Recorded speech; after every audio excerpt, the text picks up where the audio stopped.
வணக்கம்.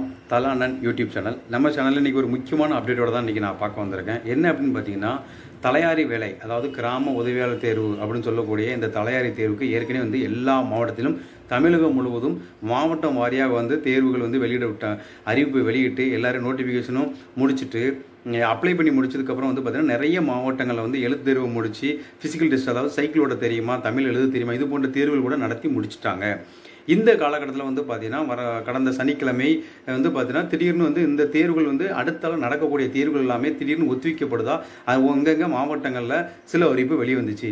இது என்னடா அப்படின்னு எல்லாரும் யோசிச்சுட்டு இருக்கும்போது பார்த்தீங்கன்னா இன்றைக்கி நம்மளுடைய தமிழக அரசு முக்கியமான ஒரு அறிவிப்பு வெளியிட்டிருக்காங்க.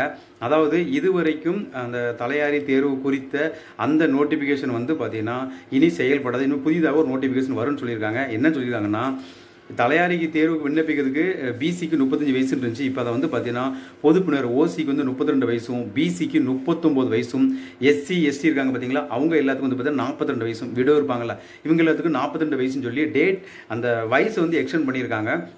இந்த வயசை எக்ஸ்டெண்ட் பண்ணியிருக்காங்க. ப்ளஸ் என்ன சொல்கிறாங்க அப்படின்னா, ஒரு கருத்து சம்பளமும் 1800 ரூபா அவங்களுடைய மொத்த சேலரியில் கூடுறதாகவும் சொல்லியிருக்காங்க. இதனால் தலையாரி வேலைக்கு ஏற்கனவே விண்ணப்பிச்சு காத்துட்டு இருக்க மாணவர்களாக இருந்தாலும் சரி, இல்லை விண்ணப்பிச்சுட்டு இன்டர்வியூ அட்டன் பண்ணிட்டு ஃபைனல் ரிசல்ட் காத்துட்டு இருக்க மாணவர்கள் எல்லாத்துக்குமே முக்கியமான அறிவிப்பு என்னன்னா, இனிமேல் அந்த நோட்டிஃபிகேஷன் நீங்கள் நம்பாதீங்க. ஏன்னா அந்த நோட்டிஃபிகேஷன் ஆல்ரெடி க்ளோஸ்டு. இனிமேல் தமிழக அரசு பார்த்தீங்கன்னா புதிதாக ஒவ்வொரு வருவாய்த்துறை மாவட்டங்கள் மூலம், ஒவ்வொரு தாலுகா மூலம் தனித்தனி அறிவிப்பு திரும்பவும் வெளியிடுவாங்க.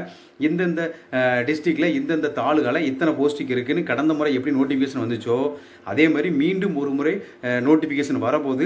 அந்த நோட்டிஃபிகேஷன் படி திரும்ப நீங்கள் அப்ளை பண்ணணும். அதுக்கப்புறம் மீண்டும் ஒரு முறை உங்களுக்கு பார்த்தீங்கன்னா ரிட்டன் எக்ஸாமோ ஃபிசிக்கல் எக்ஸாம் மீண்டும் நடக்கும். அதன் பிறகு ஃபைனல் லிஸ்ட் வரும். ஆனால் இதில் ஒரு ப்ளஸ் பாயிண்ட் என்னென்னா, உங்களுக்கு ஏஜ் பிசிக்கு 39 மாற்றிருக்காங்க. அதனால் 35 வயசுக்கு மேலே இருக்கிறவங்க ஐயோ அப்ளை பண்ண முடியாது நீங்கள் ஃபீல் பண்ணியிருந்துருப்பீங்க. இப்போ நீங்கள் பார்த்தீங்கன்னா கிராம உதவியாளர் வேலை, வில்லேஜ் அசிஸ்டன்ட் ஆஃபீஸர் ஜாப் உங்களுக்கு தலனன் யூடியூப் சேனலில் இந்த அப்டேட் கொடுத்துருக்கோம். இந்த மாணாக்கள் பயன்படுத்திக்கிடுங்க. வேலைக்கு போகிறவங்களா இருந்தாலும் சரி, இன்னும் அரசு வேலை வாய்ப்பு அல்லது பார்த்தீங்கன்னா நம்மளுடைய பிள்ளைங்கள் எக்ஸாம் டெட் எக்ஸாம் படிக்கிறாங்க, டிஎன்பிசி படிக்கிறாங்க, இது குறித்து உங்களுக்கு எந்த மாதிரி ஒரு வீடியோ வேணுங்கிறத கமெண்ட் பாக்ஸில் தெரிவிங்க. மீண்டும் ஒரு நல்ல வேலையை சந்திக்கிறோம். என்று உங்கள் அன்பு தலனன் யூடியூப் சேனல். நன்றி, வணக்கம்.